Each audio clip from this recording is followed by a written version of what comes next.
Bible Worm, reading the Bible with BibleWorm.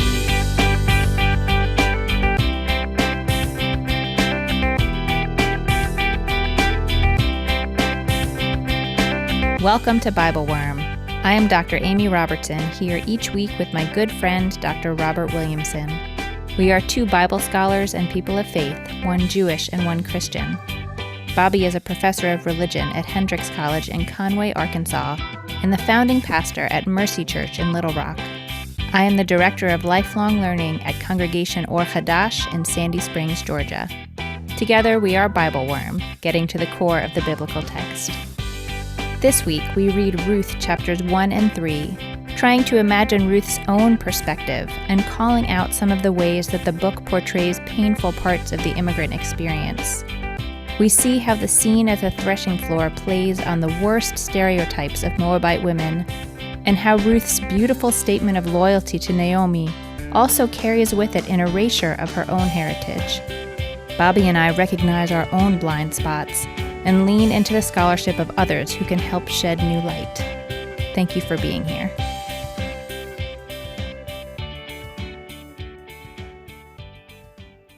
Hello, Bobby. Hey, Amy, how are you this week? Today, we get to be troublemakers. Yeah. We usually don't come into a text with the express intention of not reading against the grain, but a little, I don't know, like digging out some stuff that maybe isn't laying right at the top of the text. Yeah. But that is our intention today. We're gonna stir up some trouble. We are. I think we always do that a little bit, but it's not kind of our lead move all that often. Yeah. So this is our second week in the book of Ruth. It is. Last week, we read from chapters 2 and 4. This week, we will read from chapters 1 and 3. We did a lot of introduction to the book last time, as we usually do when we're starting a new book. Mm-hmm. But what do you think we need to know now as we're coming back for week 2? So the book of Ruth is about a Israelite woman, Naomi, who returns from Moab with her Moabite daughter-in-law, Ruth, after all the men in the family, Naomi's husband and her 2 sons, including Ruth's husband, Mahlon, have all died. And they come back to Israel, to Bethlehem, and they're trying to make their way in the world of Israel. And so we talked last time about how the book of Ruth shows Ruth the Moabite, who makes her way and really kind of saves her mother-in-law, Naomi, by going to the field of Boaz and gleaning. And by the end of the book, they end up Boaz and Ruth being married, producing a new child, Obed, who becomes the grandfather of King David. And so we sort of talked about how that depiction of this Moabite woman as sort of a model immigrant who does all the right things and becomes a foundational figure in the lineage of King David really kind of shakes up some stereotypes about what Moabites are like. We were reading the book kind of set in the time of Ezra and Nehemiah, where there was an anti-immigrant sentiment already, and people were sort of thinking that the way that the returnees needed to secure their future was to get rid of immigrants. And this book sort of comes into that context saying, no, look, immigrants have always been part of our culture and foundationally part of David's lineage.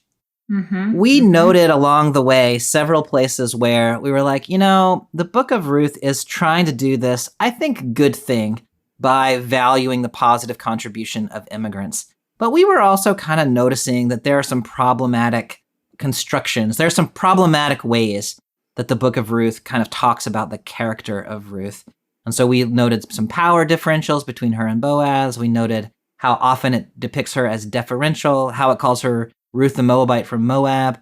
And so last time we said, we're going to come back next time, and we're going to kind of try to dig around a little bit in what does the book of Ruth do to Ruth in what might be less positive ways, while it's trying to do this good thing about sort of rehabilitating a pro-immigrant viewpoint in Israel. So are you ready to read? I am, yeah. Okay, so our first section is in chapter 1, verses 14 to 18. They broke into weeping again, and Orpah kissed her mother-in-law farewell. But Ruth clung to her. So she said, "See, your sister-in-law has returned to her people and her gods. Go follow your sister-in-law."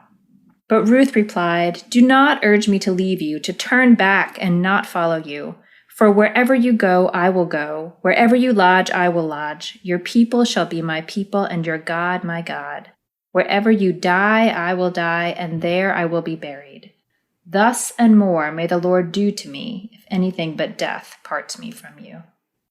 When Naomi saw how determined she was to go with her, she ceased to argue with her, and the two went on until they reached Bethlehem. This is such a famous passage. I mean, it's so beautiful. Yeah. It's used at weddings, right? Is this a wedding text? Yeah, it's such a beautiful expression of commitment between two people that it sort of has, in some ways, become a model for what marriage maybe ought to be, even though this is spoken by a daughter-in-law to her mother-in-law. How is this text? I mean, this is famous also in the Jewish tradition, right? Yeah, and it can be seen, as a family formation that might be used in the context of a wedding.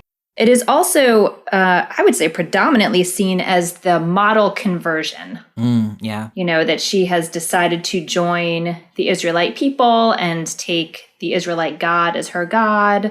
You may have noticed that sort of prior to this, in chapter 3, this last time that we just read that Naomi tries to send her go back to your people, and she refuses, is the third time. And there's a Jewish tradition that when someone comes and says, "I want to join the Jewish community," that you try to send them back 3 times. And if they still want to, then that shows their commitment and devotion to really, truly joining the community, just as Ruth does here. So she really is like the model convert. I knew that tradition about having to turning someone away 3 times, but I had never connected that to this text. That's really interesting. I love that. Yeah, we do love our Ruth. Yeah. So could I trouble this a little bit? Yeah, please do.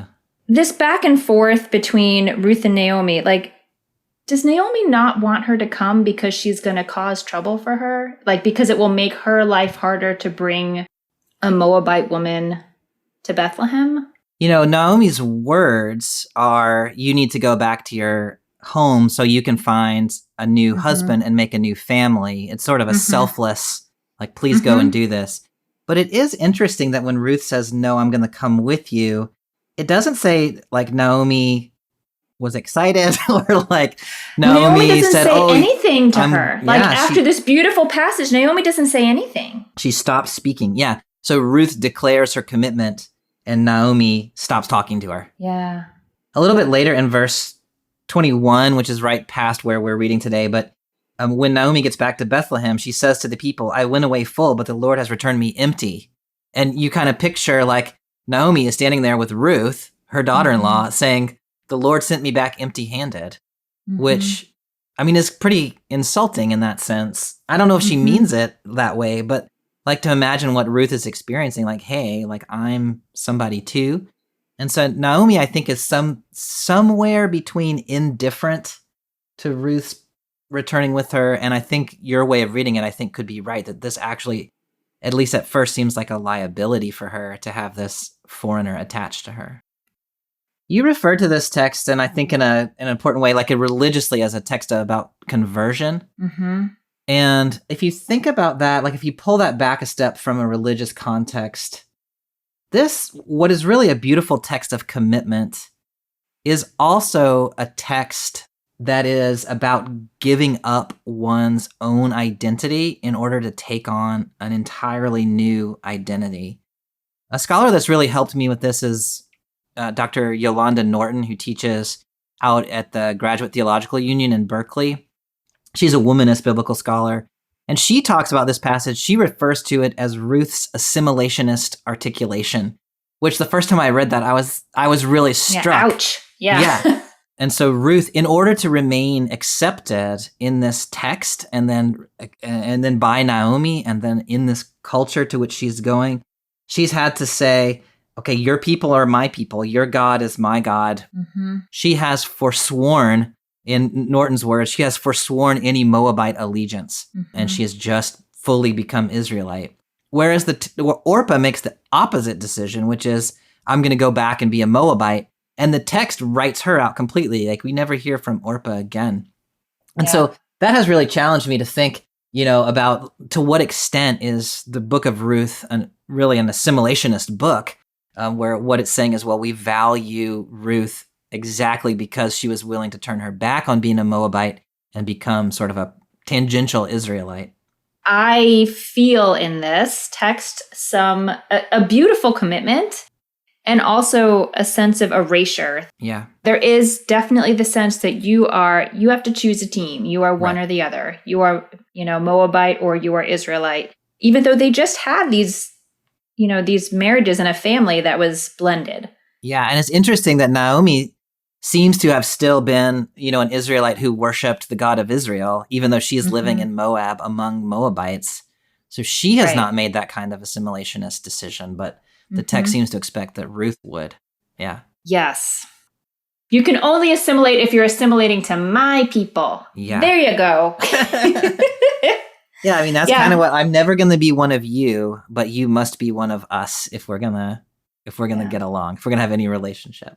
So the next text we're going to look at is in chapter 3. Mm-hmm. We read chapter 2 last week, parts of chapter 2 last week.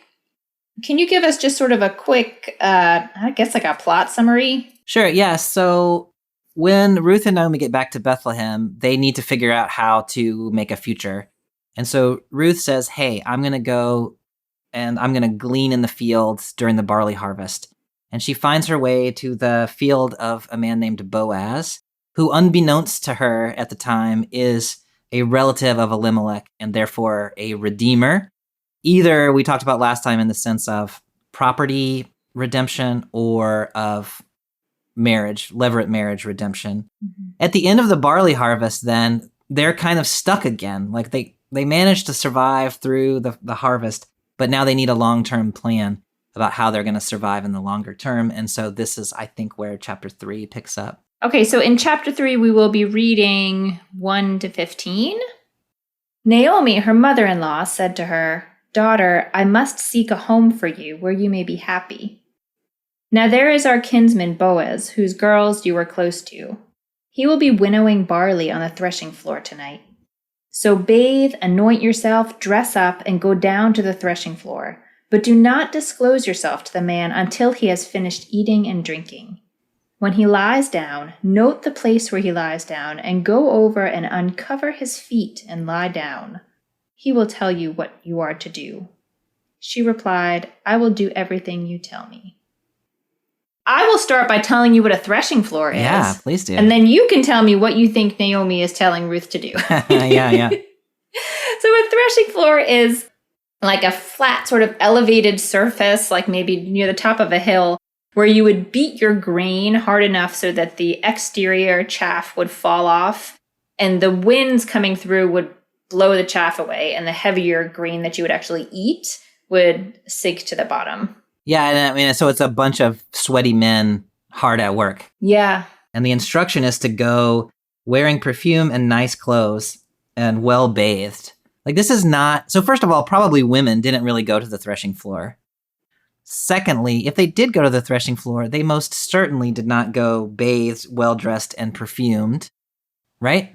Yeah, I mean, you wouldn't sort of accidentally wind up in your, finest pair of heels up at the threshing floor. It's... Right, yeah. So Naomi is asking Ruth to do something pretty controversial, pretty risky. Mm. Now, then this next piece, so don't make yourself known to him until he's finished eating and drinking. So hide behind a pile of grain until he's had his dinner and he's had a little wine, right? Yeah. And then when he lies down, notice where he is and then go uncover his feet and lie down. So there is a whole big ol' controversy about what exactly that means to that she should uncover his feet and lie down. As you know, the word feet in Hebrew is sometimes metaphorical for male genitalia. Mm-hmm. But this is not exactly the word feet. This is marglot. So it's the foot place. One could read this as Naomi saying, go and uncover his genitals and lie down next to him.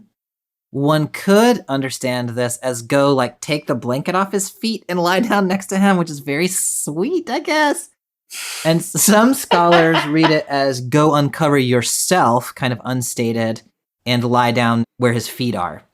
Mm-hmm. Now, I think probably either the first or the last one of those is probably what the text is really getting at. Like somebody's got clothing removed and Ruth is lying next to them and he has had something to drink. And then when he wakes up, he'll tell you what to do.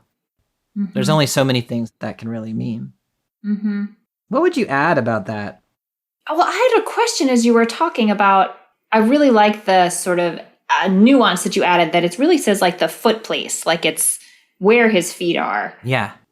Do you think that laying there would be like an act of humility? Sort of like if you bow at someone's feet, that's clearly a lowering yourself, and elevating them. No, I think that's a reasonable interpretation. So if you read it as she is lying down next to his feet, then like this is forward. This is very forward. But that, like reading it that way, I think brings a little bit of a sense of recognition of social ordering or something like that. Which has definitely been her MO. Yeah, it has. Like in all of her interactions with Boaz. Yeah. Now if someone has been uncovered to some degree and she's lying next to his feet, I think there is both a sense of submissiveness there, but also clearly a sexual invitation of some kind or another.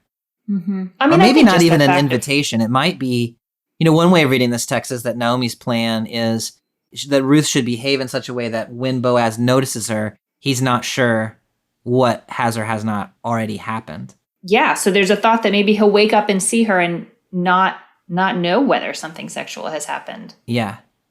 And so now you hear, when you say it that way, you hear the story of Genesis 19 in the back of your head, which is the story of the origin of Moabites, which we talked about last week, in which Lot's 2 daughters, after the destruction of Sodom, get him drunk, go in and have sex with him while he is asleep, and he doesn't know it ever happened, and then they become pregnant. So a Moabite woman, you've been drinking, a Moabite woman is laying next to you and you wake up. Like, that's playing with that story in a way that is suggesting, like, this is the kind of thing Moabite women do. So who's to say that she hasn't also done the same thing? Yeah. Now, I don't think Naomi is actually telling Ruth to sleep with Boaz, but I think she might well be telling Ruth to make him wonder. I don't know. She might be telling him to sleep with Boaz. Right, but she might be telling her just to try to create a situation where Boaz either reconsiders what possible relationships are with Ruth, or feels a different level of responsibility to her because he thinks that they've had some kind of physical relationship. Yeah. Is there anything else we want to say about this first bit, or should we go on and see what happens when Boaz wakes up? The only other thing that I would say is Ruth in verse 5, she says, "I'll do everything you're telling me," which is almost what she does in the next part that you're about to read. But she doesn't quite do it the way that Naomi told her to do it, which I find really interesting. Yeah. Yeah, she likes to add her own interpretation to things. She does. Okay, so picking up in verse 6. She went down to the threshing floor and did just as her mother-in-law had instructed her. Boaz ate and drank, and in a cheerful mood went to lie down beside the grain pile. Then she went over stealthily and uncovered his feet and lay down. In the middle of the night, the man gave a start and pulled back. There was a woman lying at his feet. "Who are you?" he asked. And she replied, "I am your handmaid, Ruth. Spread your robe over your handmaid, for you are a redeeming kinsman." Tell me about what you think happened. Yeah, I mean, I think that Ruth mostly has done exactly what Naomi said. And so what we were saying before about going in and uncovering whatever she uncovers and lying down after he's had a little bit to eat and drink. She did that part. So then Boaz, at some point in the middle of the night, wakes up and there's somebody's uncovered and there's a woman lying next to him at his feet. And so his question is, "Who are you?" Which you can read that in all kinds of ways, right? It could be read as sort of like what happened last night, or it could just be like read as like, "Hey, strange woman next to me, like, who are you?" And so I don't know. how one reads that. I mean, I read it as Boaz just, sort of waking up still probably slightly drunk and really having no idea what's going on and being really surprised to see that there is a woman lying beside him. It's an awkward situation in which he finds himself. It is an awkward situation. It's like a Friends episode. They should do a Friends episode based on this scene. Yeah. Amazing. Now, I said before that Ruth doesn't do exactly what Naomi told her to. And what I meant by that was Naomi had said, and he will tell you what to do. But he doesn't. Yeah. He wakes up and asks a question, and then she tells him what to do. She sure does. Yeah. So first she answers this question. I'm Ruth, your servant. Here, Ruth says, I'm Ruth, your servant. And she uses the word Amma, which is different than she had called herself in chapter 2, where she had referred to herself as a shifcha. So she has, I think, elevated her status in an interesting kind of way. Like an Amma, I think, actually is a servant who might be marriageable, where a shifcha is not, or at least that's the way some scholars read that. Well, and she also does not say, I am Ruth the Moabite. That is true, yes. She is starting to transition her. Well, I don't know if she ever really does she identify herself as Ruth the Moabite, or is that something other people call her? I don't think she does. Finish that thought. I thought that was really interesting. Well, it's just, that is not the way she sees herself in the world. That might be the way that all the other people in this community see her, and be really important that she's, Ruth the Moabite from Moab, which the text keeps saying. But that is not how she describes herself. And she is describing herself here, I guess, optimistically in terms of her relationship to Boaz. Yeah. Not her relationship to her former people. Gosh, I don't even know how to describe Moabite people in this. And I mean, one might simply just say that like being Moabite is part of her identity, but it's not the whole of her reality. And so she just doesn't feel like it doesn't have to be in any sense she's saying she's not a Moabite or she's rejecting that identity. It can just be like there's other things about me It's not the most pressing thing. Right, it's not the most pressing thing right now. Yeah, I don't feel the need to explain that I'm Ruth the Moabite. I'm Ruth. We don't need to append Moabite on there. Yeah. Yeah. Now, the thing that she says to do, the first part of that, spread out your robe over your servant. So two things about that. One is that seems to be a marriage proposal. Does that sound right to you? Yeah, it does sound right. And I don't know if you were getting to this also, but in terms of that image of protection, earlier in Ruth in chapter 2, it's the same word that is used, kanaf, for sort of like being under the shelter of God's wing. Yeah. The word wing is the same word as robe. Yeah, Boaz had said back in 2:12, may you receive a rich reward from the Lord under whose wings you've come to seek refuge. And so that word kanaf, Lord's wings, and spread your robe over me. That's the same word. And so there's this sense in which Boaz had said, may God protect you. And Ruth has kind of said, actually, I'd rather just you protect me. I think she is in some ways I see it as the same ways that she has worked hard to sort of make sure Boaz feels really good about himself. Like he is being kind to her. Absolutely. Yeah. But she is really sort of playing that up in the same way that we do sometimes in prayer, to remind God of all the great things that God does so that God will continue behaving in that way, we hope. I think she's making Boaz feel real good about himself. Yeah. That's so interesting because I read this text as she is a hardcore pragmatist, and she's not interested in all that religious stuff, really. She's just trying to figure out, how do I find security?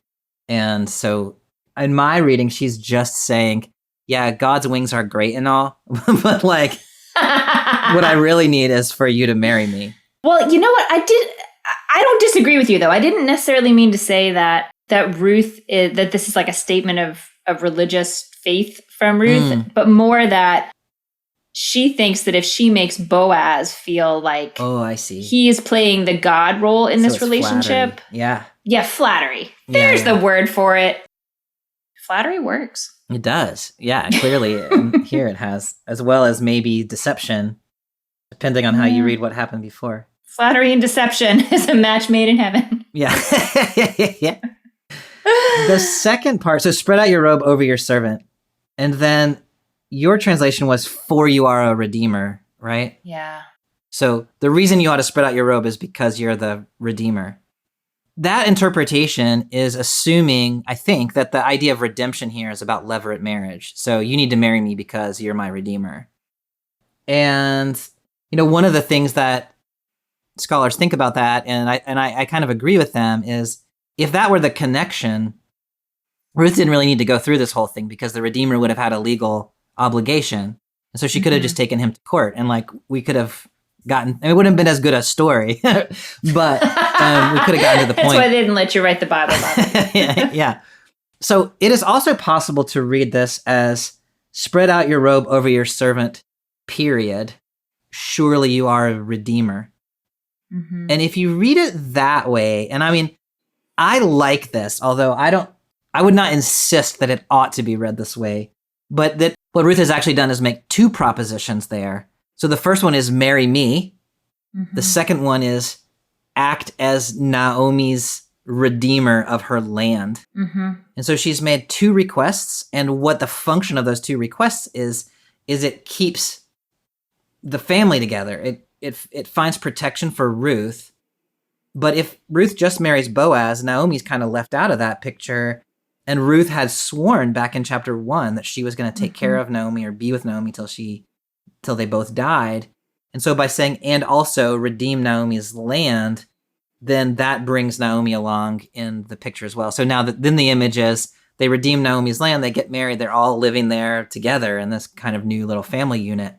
Mm-hmm. That's a really beautiful point, because at the beginning of chapter 3, Naomi says to Ruth that, they need to find a home for her, for Ruth, where she can be happy.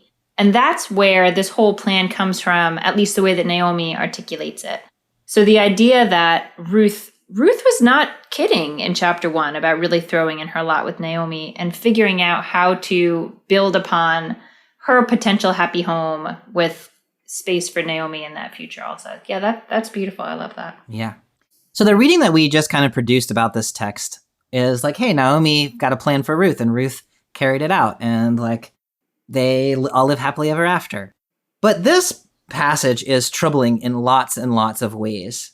I kind of gestured toward one of them previously, which is the connection of this story to the story of the origin of the Moabites in Genesis 19, this kind of drunken, incestuous relationship.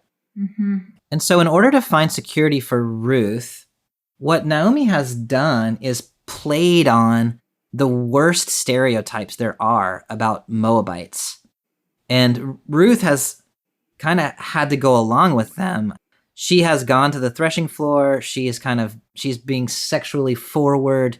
She's being a little manipulative, maybe in the way that, it depends on how you want to read that text, but getting someone drunk and having sex with them or making them think you did.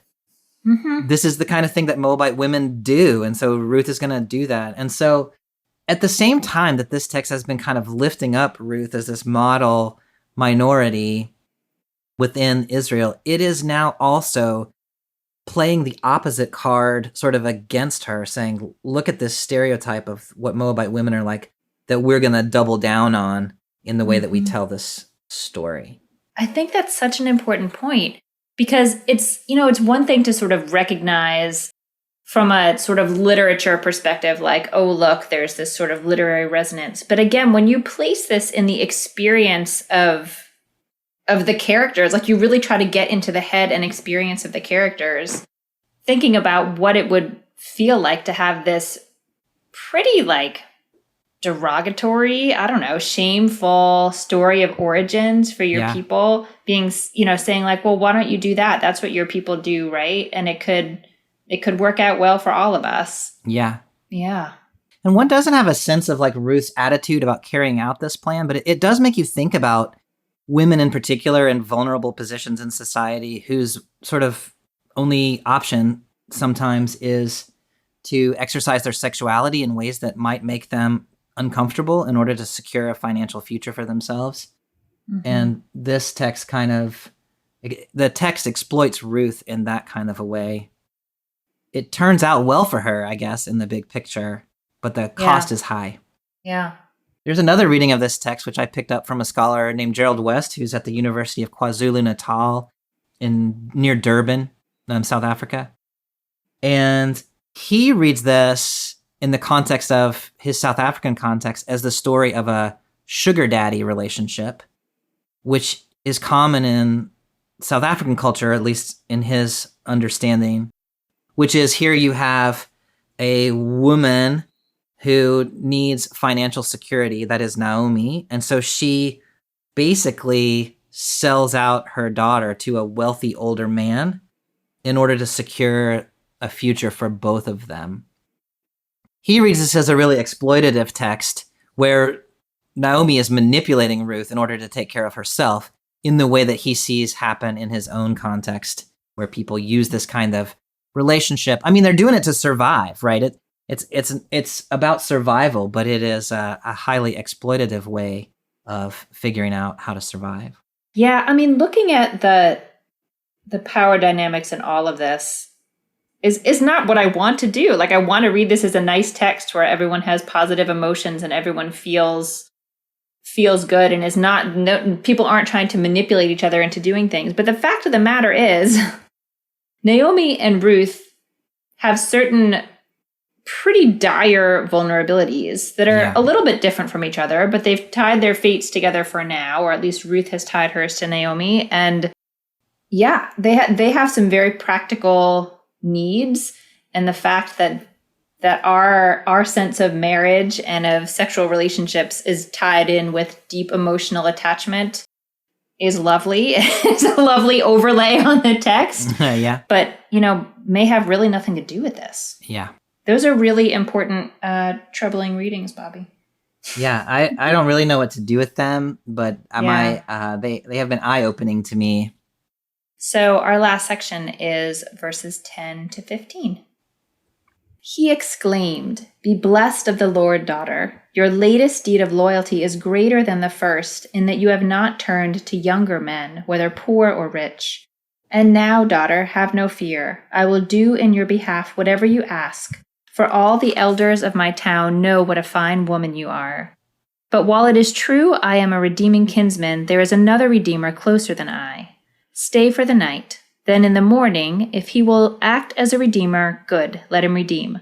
But if he does not want to act as redeemer for you, I will do so myself, as the Lord lives. Lie down until morning." So she lay at his feet until dawn.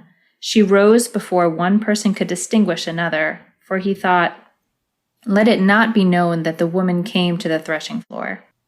And he said, "Hold out the shawl you are wearing." She held it while he measured out 6 measures of barley, and he put it on her back. There's a couple of things in here that are really interesting to me. The first one is this thing that he says right at the beginning. This thing that you've done is even more faithful than the first thing you did. You didn't go after rich or poor young men. Yeah. I mean, I'm assuming the first thing that she did was coming back from Moab to support Naomi. Mm-hmm. This thing that she did, I'm not entirely clear if he's saying, "Oh, thank you for marrying me, an older man, instead of marrying younger men who you could have married." Mm-hmm. Or following on the interpretation I was working on before, that she chose to try to marry somebody who could also be Naomi's redeemer, which is another act of faith to Naomi to keep the whole family together. Yeah. No, I wondered the same thing, whether the loyalty he's talking about is loyalty to Naomi and sort of what's in the best interest of Naomi, really, or whether it is somehow loyalty to him. Yeah. Because he's been kind to her, and so she's offering herself to him. Another thing that's really interesting to me in this little section is this ironic juxtaposition of, in verse 11, everybody knows you are a woman of worth. Yes. But here, put on this cloak and get up before dawn and sneak home because nobody should know you were here. So you are both a woman of worth, and also your reputation is in danger because you're doing things that are questionable. Which I think is just, in some ways, again, sort of underscores the position that she's in, where she's kind of forced to be over the top in her graciousness and just have impeccable politeness and manner and make everyone feel good and comfortable about the way the world works when they're around her. And also, she has no choice but to put herself in sort of unusual and vulnerable sexual positions and be creeping around in the nighttime. And both those things are true. And the folks who have power in society don't want to see that that's true. Yeah. And so this is helping them, I feel like it's helping them. I mean, it's helping her in some ways too, but it's helping them to be able to stay in their comfort and say like, no, she can just be, that sort of impeccably polite woman that you all know. And you don't have to think about the dangers that she needs to endure because of her place in society. I mean, kind of related to that is that Ruth is not really allowed just to be a person. Maybe that's what you mean. Yeah, that's a great point. No, that's not quite what I was saying, although I think it fits nicely. Say more. Like Gail Yee, who is a Chinese-American biblical scholar who reads this text really wonderfully, she talks about Ruth in terms of Ruth is like a Chinese-American, expected to be what her term is a model minority. That is, she's a foreigner who does all the right stuff all the time. She's smart, she's hardworking, she's deferential, she does all those things. So that's the one side. And then the other side is she's a Moabite. And we talked about this sort of damaging stereotype of the sexually questionable Moabite. And in this kind of way that is really stark in this text, but I think is true of a lot of people's experience in real life, is they are simultaneously expected to be these opposite things. And whichever one is more convenient to deploy, either the model minority or the reprehensible, sexually perverse trickster. Yeah. Society kind of deploys one or the other of those, and they go back and forth a little bit. But you can't just be like a regular, complicated human being who is neither a model nor a deviant. Yeah, that's really, I have thought of that in some ways, just in terms of a lot of texts about women and the biblical women in general, that they're sort of forced to be one or the other. They're in this sort of like symbolic position of being all good or all bad. And there's no area for like the grayness of what humanity is, right? Yeah. Like there's no person who's really like that. But all the more so, I think, when you have this outsider foreign status, you really get pushed very hard into the margins. Yeah. I feel like already in this conversation, you have offered a lot of really fertile ground for thinking about our communities today and issues that are really live in our country and our world. And I wonder, in our last little segment, is there something in particular you'd want to pull out as a message? I have kind of dropped in a lot of observations along the way, and you will notice that when I have dropped in those observations, they have almost always been attached to the name of another scholar, and those scholars have either been women of color or they have been somebody writing from the context of South Africa. And to me, that's instructive to say, when I read this text as my good white liberal self, I see a positive story about immigrants contributing to society and how we should not have anti-immigrant sentiment. Mm-hmm. But when I pay attention to scholars of color, and especially to women of color, they see things in this text that are deeply problematic about the way that Ruth is treated as a model minority, as a sexual deviant, as someone who's expected to assimilate, give up her entire Moabite culture.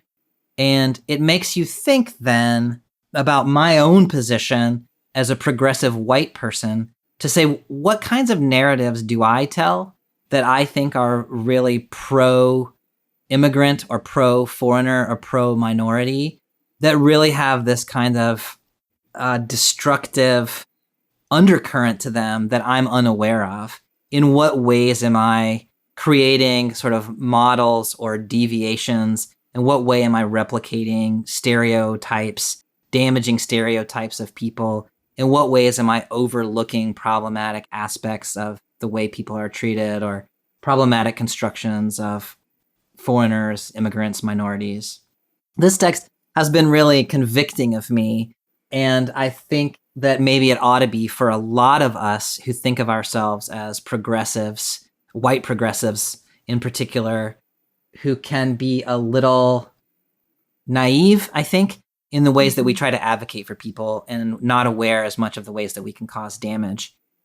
I think the book of Ruth is trying to be a good advocate for immigrants, but it does a lot of damage along the way. And so too, we can try to be good advocates and do a lot of damage along the way. So in that way, the book of Ruth, I think, kind of stands as a warning for me and probably for others as well. What would you add to this interpretation for contemporary times? I think my observations are similar to yours, but I would start with the statement or the awareness of how much of this book is actually not about Ruth. Yeah. Ruth is present, but we don't actually learn I don't feel that I learn a whole lot about her experience. I feel like this book is a study in how you can make the people who do have power continue to feel good about themselves and sort of call upon their sense of being good people in the world who want to do right, who want to be just, and how important it is to the community of folks that I'm largely in conversation with to be able to continue to feel like we are good people and we are trying hard, and how difficult it has been for many of us. Well, there are these really challenging conversations about racism in the world and racist acts and that are just part of the water that we swim in. And this sense from the community I'm a part of that, just tell me what to do. Tell me what the right thing is to do and help me feel like I'm doing the thing I'm supposed to do in a way that feels to me really almost too me focused. It's about my comfort. I need to be comfortable that I'm doing good. Yeah. And that's what I see in a lot of this book. It's not that Boaz is doing anything bad per se, but the whole book is sort of organized around the idea that he is good and needs to feel good. And we need to keep sort of underscoring how good he is. Amy, these texts get us into some things. Oh, man. Well, do we get a feel-good text next time, Bobby? So we're moving into the book of Esther. And next time we're going to talk about Esther chapter 1. So we're going to talk about Vashti, the Persian queen. Mm-hmm. So it is a feel-good text in a way. But mostly it's not. Oh, no. Not so much. But a good one. Yeah. But a good one. It's a good text. Interesting one. Well, it is always a pleasure. I look forward to our next conversation. Me too. I'll see you then. All right. Bye. Thank you for joining us for another week of BibleWorm. We hope you'll be back with us again next week.